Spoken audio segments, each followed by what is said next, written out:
I'm representing the Indigenous Environmental Network at this event, and also in general Indigenous people as we look at our role in a lot of the conversations. Representation is always a difficult task, but overall I believe the organizers were conscious of the need for inclusion and avoid exclusion, of course, which I think they've done a very good job of that. I think as we were together, we found out more and more the dynamics of inclusion are sometimes the detail is there, as they say. So this conference broke out into strategic groups, strategy groups. Yes. Yes. What do you mind saying what strategy group you were with? With the solutions, the real solutions, of course. Then we have to reframe what is real, and so our discussion is around reframing a bit of what is a real solution and what is a solution in this day and age.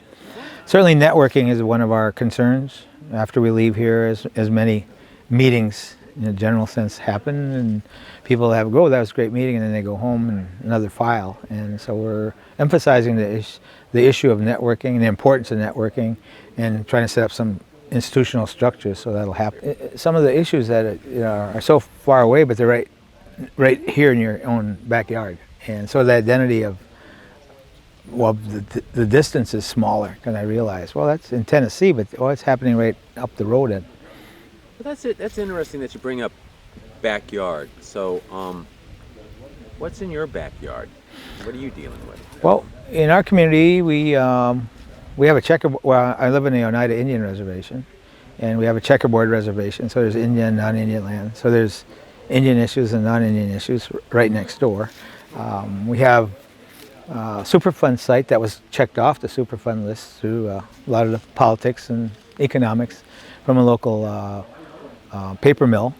And ironically, it was called the Fort Howard paper mill years ago. And Fort Howard, of course, there's a fort there to deal with the Indians differently than just a paper mill. So we have an interesting history when you go back into not only the history of the site, but then the history of the communities. And that's one of the bigger ones on a reservation. And we have a landfill on a reservation. I think there is environmental racism.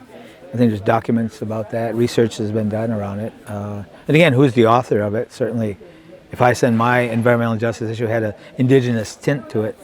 But at the same time, there's more and more, I think, research being done on what's the foundation of the injustice, as much as from color, geography, gender. So there's the issue of justice that's being better understood, and injustice at the same time.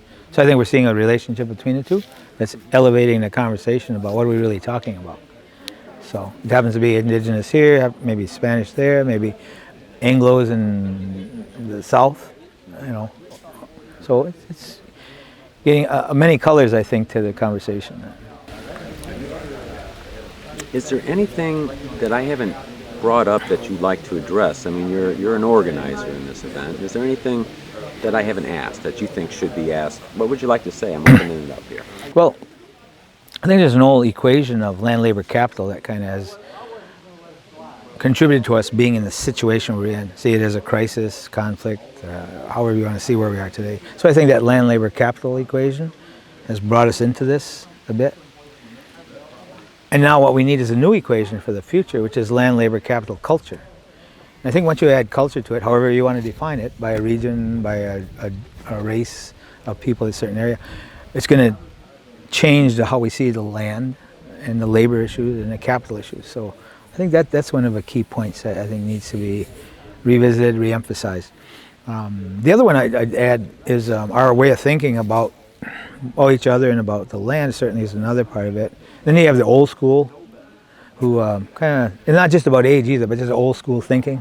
It might be your father, grandfather, but it's old school thinking. And then there's the new school, which has a lot of technology and has a lot of insights and energy, different. Then there's a big group of no school. Just don't have a clue, ain't interested in any clues, and that's the group we need to try and address, which leads to our future school. What is the future school that we need to have? What's the thinking that needs to be there, and what's the science involvement? Because there's a debate between indigenous knowledge and science that we need to embrace differently. My grandson has an idea the other day. He plays with Legos, and he said, "Grandpa, I'm going to make a brain ray gun." A brain ray gun? I said, "What is that?"